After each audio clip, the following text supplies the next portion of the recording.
ইসমে আযম রয়েছে। কি রয়েছে? ইসমে আযম রয়েছে।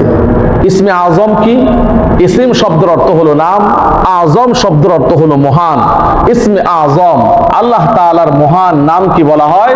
ইসমে আযম। গত সপ্তাহে বলেছিলাম তাফসীর রুহুল বায়ানের মধ্যে আছে আল্লাহ রাব্বুল আলামিনের 3000 নাম রয়েছে। 1000 নাম আল্লাহ তাআলা ফেরেশতাদের কাছে বলেছেন, 1000 নাম আল্লাহ তাআলা নবী রাসূলদের কাছে বলেছেন, আর 300 নাম জাবুর কিতাবের মধ্যে আছে, 300 নাম তাওরাত কিতাবের মধ্যে আছে, আর 300 নাম ইনজিল কিতাবের মধ্যে আছে, আর কোরআনুল কারীমের মধ্যে আল্লাহ সহ আল্লাহ তাআলার 100 নাম রয়েছে। সুবহানাল্লাহ।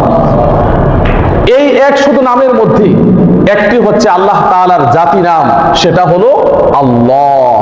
এটা হলো আল্লাহর সত্তাগত নাম আল্লাহ। আর বাকি 99টা হলো আল্লাহ রাব্বুল আলামিনের গুণবাচক নাম, যাকে আরবিতে বলা হয় আসমাউল হুসনা। কোরআনুল কারীমের মধ্যে আল্লাহ তাআলা বলেছেন ওয়ালিল্লাহিল আসমাউল হুসনা ফাদউ বিহা, তোমরা আল্লাহ তাআলার অনেক সুন্দর সুন্দর নাম আছে, সেই নামগুলি দিয়ে তোমরা আল্লাহকে ডাকো। হাদিসের মধ্যে আছে আল্লাহ রাব্বুল আলামিনের 99টি নাম আছে, গুণবাচক 99টি নাম রয়েছে। যেই ব্যক্তি এই নামগুলি মুখস্থ করবে, নিয়মিত আমল করবে, দাখালাল জান্নাহ, ওই ব্যক্তি জান্নাতের মধ্যে প্রবেশ করবে। সুবহানাল্লাহ। এই 99টি নামের মধ্যে এমন কিছু নাম রয়েছে যে নামগুলি দিয়ে আল্লাহর শ্রেষ্ঠত্ব, কর্তৃত্ব, নেতৃত্ব, ক্ষমতাটা বেশি বোঝা যায়। যেই নামের মাধ্যমে আল্লাহর কর্তৃত্ব, শ্রেষ্ঠত্ব বেশি অনুধাবন হয়, যেই নামের মধ্যে আল্লাহর শ্রেষ্ঠত্ব বেশি রয়েছে, ওই নামকে বলা হয় ইসমে আযম। সুবহানাল্লাহ।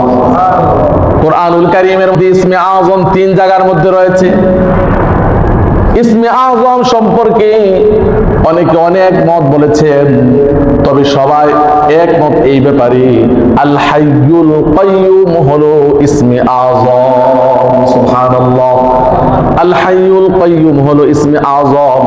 এই ইসমে আযম আয়াতুল কুরসির মধ্যে রয়েছে। এই জন্য আয়াতুল কুরসি হলো কোরআনুল কারীমের মধ্যে সর্বশ্রেষ্ঠ একটি আয়াত। হাদিসের মধ্যে আছে রাসূলের সাহাবী আনাস ইবনে মালিক রাদিয়াল্লাহু তাআলা আনহু, তিনি বলেন একদিন আমরা এক মজলিসের মধ্যে বসে আছি, আল্লাহর রাসূল সেই মজলিসের মধ্যে উপস্থিত। মজলিসের এক প্রান্তে এক ব্যক্তি নামাজ পড়ছে, নামাজের মধ্যে সব কিছু পড়ছে, শেষ রাকাতের মধ্যে তাশাহুদ পড়ছে, তাশাহুদের পর দুরূদ শরীফ পড়েছে, তারপরে দোয়া বা সূরা পড়ছে। দোয়া বা সূরার জায়গার মধ্যে সে পড়ছে আল্লাহুম্মা ইন্নী আসআলুকা বিআন্না লাকাল হামদ লা ইলাহা ইল্লা আনতাল হান্নানুল মান্নান বাদিউস সামাওয়াতি ওয়াল আরদ ইয়া যাল জালালি ওয়াল ইকরাম ইয়া হাইয়্যু ইয়া কাইয়্যুম। আল্লাহর রাসূল শুনে বললেন, আল্লাহর রাসূল সাহাবায়ে কেরাম কি বললেন, ও আমার সাহাবীরা, তোমরা কি জানো এই ব্যক্তি কি দিয়ে নামাজ আদায় করছে? সাহাবায়ে কেরাম বললেন, ইয়া রাসূলুল্লাহ, এই ব্যাপারে আল্লাহ তার রাসূল ভালো জানেন, আমরা তো কিছুই জানি না। আল্লাহর রাসূল বললেন, ওয়ালিল্লাহি নাফসি বিয়াদিহি, ওই সত্তার কসম করে বলছি যেই সত্তার হাতে আমার প্রাণ, নিঃসন্দেহে এই ব্যক্তি ইসমে আযম দিয়ে দোয়া করছে, ইয়া হাইয়্যু ইয়া কাইয়্যুম ইসমে আযম দিয়ে দোয়া করছে। ইসমে আযম হলো এমন একটি দোয়া, এমন একটি মন্ত্র, এমন একটি দোয়া, ইযা দুইয়া বিহি আজাবা, যেই ব্যক্তি এর মাধ্যমে দোয়া করে তার ডাকে আল্লাহ রাব্বুল আলামিন সাড়া দিয়ে থাকেন। ওয়া ইযা সুইলা বিহি আতা, এর মাধ্যমে যেই ব্যক্তি কোনো কিছু আল্লাহর কাছে প্রার্থনা করবে আল্লাহ রাব্বুল আলামিন তার চাওয়া পাওয়া পুরা করে দিবেন। সুবহানাল্লাহ। সুলাইমান আলাইহিস সালাতু ওয়াস সালাম ইসমে আজম জানতেন, যার কারণে এই ইসমে আজম দিয়ে তিনি সমগ্র পৃথিবী একচ্ছত্র শাসন করেছেন। চারজন ব্যক্তি এই পৃথিবীটা একচ্ছত্রভাবে এককভাবে শাসন করেছেন। তার মধ্যে দুইজন হলো কাফের আর দুইজন হলো মুসলমান। এই মুসলমানের মধ্যে আল্লাহর অনুগত বান্দার মধ্যে একজন হলেন হযরত সুলাইমান আলাইহিস সালাম। সুলাইমান আলাইহিস সালাতু ওয়াস সালাম যখন সিংহাসনের মধ্যে বসতেন, বসে যখন ইসমে আজম পড়তেন আর ইচ্ছা করতেন আমি অমুক জায়গায় যাব, ইসমে আজমের বরকতে তার সিংহাসন যেখানে ইচ্ছা করতেন সেখানেই তাকে নিয়ে যেত। সুবহানাল্লাহ। একদিনের ঘটনা, হুদহুদ পাখি এসে সুলাইমান আলাইহিস সালাতু ওয়াস সালামকে বললেন, হে আমাদের নেতা, আমি সাবা রাজ্যে গিয়েছি, সাবা রাজ্যে গিয়ে দেখেছি সেখানে একজন নারী প্রধানমন্ত্রী, যার নাম হলো রানী বিলকিস। তার একটা সিংহাসন আছে, সে তো বিধর্মী, তার একটা সিংহাসন আছে, এত সুন্দর একটা সিংহাসন, এত সুন্দর একটা সিংহাসন। সুলাইমান আলাইহিস সালাতু ওয়াস সালাম বললেন, তার সভাসদ সবাইকে ডেকে বললেন, তোমরা কি ওই সাবা রাজ্যের যে প্রধানমন্ত্রী রানী বিলকিস তার সিংহাসনটা আমার কাছে এনে দিতে পারবে? তখন এক জিন উঠে দাঁড়িয়ে বলল, ক্বালা ইফরিতুম মিনাল জিন্নি আনা আতিকা বিহি ক্বাবলা আন তাকুমা মিন মাকামিক। আমি পারবো, আমি পারবো। সময় কতটুকু? সময় হলো সকাল থেকে অফিসের মধ্যে বসেন, দুপুর পর্যন্ত। এই সময়ের ভিতরে আপনি আপনার সিংহাসন থেকে ওঠার আগে আগে আমি সেই সিংহাসনটা আপনার নিকটে এনে দিতে পারবো। সুলাইমান আলাইহিস সালাতু ওয়াস সালাম বললেন, না, হবে না। তার অনুচরদের মধ্যে এক ব্যক্তি, যেই ব্যক্তি ইসমে আজম সম্পর্কে জানতো, যার নাম হলো আসিফ ইবনে বরখিয়া, এই ব্যক্তি দাঁড়িয়ে বলল, হুজুর আমি পারবো, আমি পারবো। সময় কতটুক? তিনি বললেন, আনা আতিকা ক্বাবলা আন ইয়ারতাদ্দা ইলাইকা তরফুক। আপনি তাকিয়ে থাকবেন, আপনার চোখের পাতা পড়তে দেরি, এই সময়ের মধ্যে আমি সেই সিংহাসনটা আপনার কাছে এনে উপস্থিত করে দিব। সুবহানাল্লাহ। সুলাইমান আলাইহিস সালাম আকাশের দিকে তাকিয়ে রয়েছেন, চোখের পলক পড়া মাত্রই সামনে সিংহাসন এনে উপস্থিত করে দিয়েছে। কিসের বরকতে? ইসমে আজমের বরকতে। ইয়া হাইয়ু ইয়া কাইয়ুম, ইয়া হাইয়ু ইয়া কাইয়ুম। আলী রাদিয়াল্লাহু তাআলা আনহুকে জিজ্ঞাসা করা হয়েছে যে কোরআনুল কারীমের মধ্যে আয়াতুল কুরসির এত শ্রেষ্ঠত্ব কেন, আপনি কি জানেন? আলী রাদিয়াল্লাহু তাআলা আনহু বললেন, আমার কাছে একটা জিনিস মনে হয়, সেটা হলো আয়াতুল কুরসির মধ্যে ইসমে আজম রয়েছে, হয়তো এই কারণে এই আয়াতটি এত শ্রেষ্ঠ।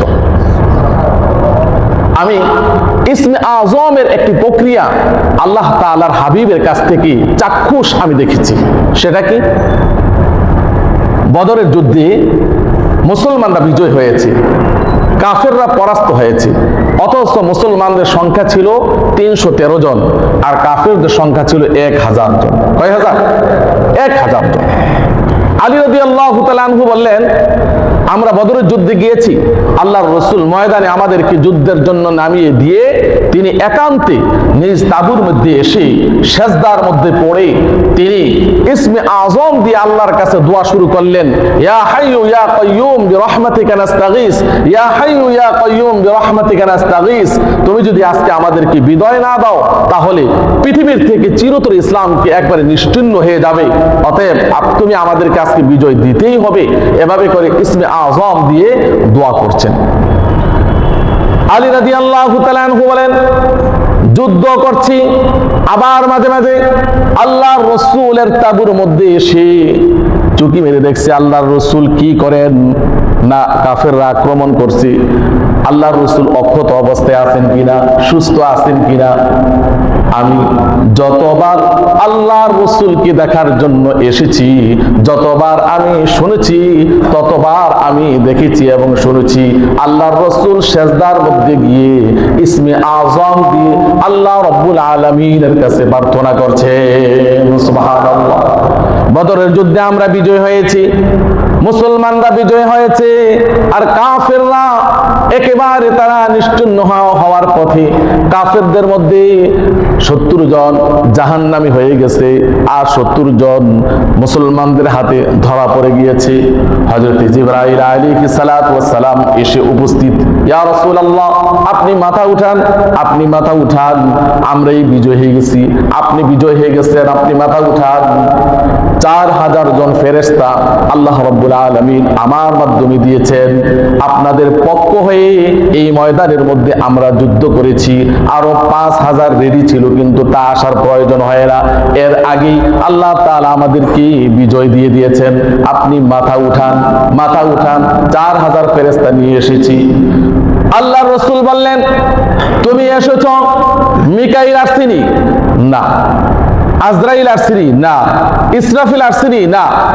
তাহলে আমি মাথা উঠাবো না যতক্ষণ পর্যন্ত আজরাইল, মিকাইল, ইসরাফিল না আসবে, ততক্ষণ পর্যন্ত আমি মাথা উঠাবো না। হযরত জিবরাইল কল করলেন, ফোন করলেন, মানে সংবাদ দিলেন। ইসরাফিল আসলো, আজরাইল আসলো, মিকাইল আসলো, আল্লাহর রাসূল মাথা উঠিয়েছেন। আলী রাদিয়াল্লাহু তাআলা আনহু বলেন, সেই দিন আল্লাহর রাসূলের ইসমে আযমের বরকতে আল্লাহ তাআলা বদরের প্রান্তে মুসলমানদের বিজয় দিয়েছেন। সেদিন আল্লাহর রাসূলের ইসমে আযমের বরকতে আল্লাহ রাব্বুল আলামিন 4000 ফেরেশতা পাঠিয়ে দিয়েছেন, আরো 5000 প্রস্তুত রেখেছিলেন।